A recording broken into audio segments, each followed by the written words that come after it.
21 questions to ask prior to marriage. Part 2 of 3. Question number 5. Do you worry about getting old? Now check this out. Do you worry about losing your looks? How would you react if your spouse lost an arm or a leg or a breast, their hair? How would you handle this? Some of these questions per se you don't have to talk about or ask, like, let's talk about both of us losing our hair. I get it. But, how's it going to affect you? Are you prepared for that? It might happen. Question number 6. Do you share the same faith, culture, or ethnic roots? If you don't, will that pose a problem, or will it enrich you both as one because of those differences? Does your religion or culture impose any behavioral restrictions, again, such as diet, social, sexual, that would affect your marriage together? You might want to talk about it. Question number 7. What are your political views? Let's talk about it. Are they the same, similar, somewhat close, not close at all? Ooh. You don't have to see eye to eye so much on political topics per se, but it does help. Question number 8. What will sex be like when you're married? Now, I bring this up because will you stay committed to pleasuring each other? This includes doing the little things to help keep each other's sensual affection and physical jollies spruced up, alive, and maintained. Will you feel forced to have it when you're not in the mood? Guys, don't ever be forcing sex on her or asking, you owe me, you're my wife. No. It doesn't work like that. Everyone, male, female, you should earn it with your words and your deeds. Second, she should be naturally coming to you with phrases like, honey, I'm feeling it. I've been good. I've been bad. Can't you take care of me? All right, since you've been bad. All right, go in the bedroom. I'll be right in there. It should be fun, romantic. Question number 9. Do you see yourself having a family, kids? How many? Do you have children from previous marriages or non-marital relationships? How do you see your roles as parents? How will having children change the way you live now and where you live? What if you cannot conceive? What then? Does parenting fit into your personal and professional lives? Talk about kids and having a family. Question number 10. If one of you chooses not to work for some reason, such as to be a stay-at-home parent, let's say, would that be okay? Can one income carry the household? What new roles can be carved out based on this new relationship arrangement? Question number 11.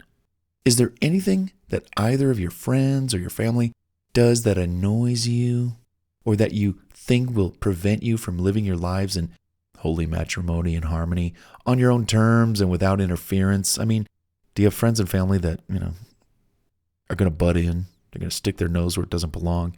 Might want to talk about that. Honey, your brother, can we talk about him, or something, whatever. Your mother-in-law, your mom.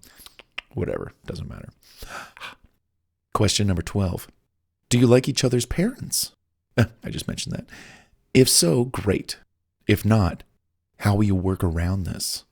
Should you ask that set of parents who you might find it hard to get along with to lighten up and respect your marriage?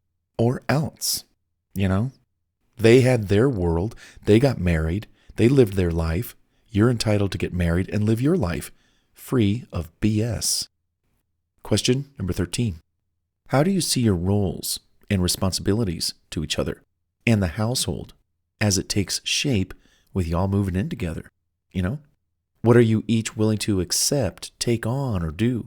Do you believe that roles in your family should be filled by who? Which person? And who is best equipped for that job? Even if it is a traditional or unconventional arrangement. What's perfect for y'all? Who did what when you were growing up? Of course, in time, this will work itself out, and maybe there will be some overlap. That's all right, But if you have any ideas on this up front, talk about it. Who's going to take out the trash? Oh boy. Question number 14. How will you handle conflicts, arguments, disagreements? Do you both agree to talk things out calmly or allow each other to leave the room, to allow each enough time for one or both of you to cool off before picking the discussion back up? Do you promise never to raise your hands at each other or throw things in anger? Maybe if you can't decide together, you reach out to an objective person who can provide an outsider's perspective that you both trust. Then you two decide on what's best for you based on what you learn and what you've gathered and what you've researched. And you could also say to each other, look, there may be a right answer. I don't know what it is, but let's work on it together, And also, guys, we have the ability to curb, prevent, cease, and stop all arguments, all fighting. We have that power because we can foresee it. We're like that rock. The rock is sturdy and strong and firm. And we see the future. We see ahead. Ooh, honey, let's talk about this. I'm not going to raise my voice. Come here. Let's talk about this. What's on your mind? What's bothering you?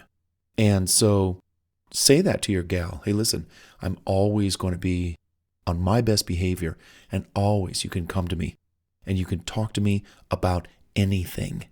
And I mean it. Don't go to bed angry. Don't go off into the sunset, thinking ill thoughts of anything. Come to me. Come to me and let's talk about it before it grows into something we don't like, like a big ugly monster, Yeah. So, and as you grow together, you'll learn how each other handles conflict and disagreements and arguments. And you may not even have many because you're so on the same page. Question number 15. What is the one thing that you must have as an individual going into this relationship, this marriage, in order to feel comfortable being married to someone? With marriage, you do lose some sense of freedom, individuality. What do you want or need to maintain that? Is it one night a week out with the friends? Is it your man cave? Is it ladies' night out? What is it? Talk about it. Say, yeah, I'll cover you. Hey, I'll watch the kids. And you go out and you go do that thing and then cover me over here. And yeah, it's just equal balance because everybody needs a break from time to time. And it could be weekly, bi-weekly, monthly. Who knows?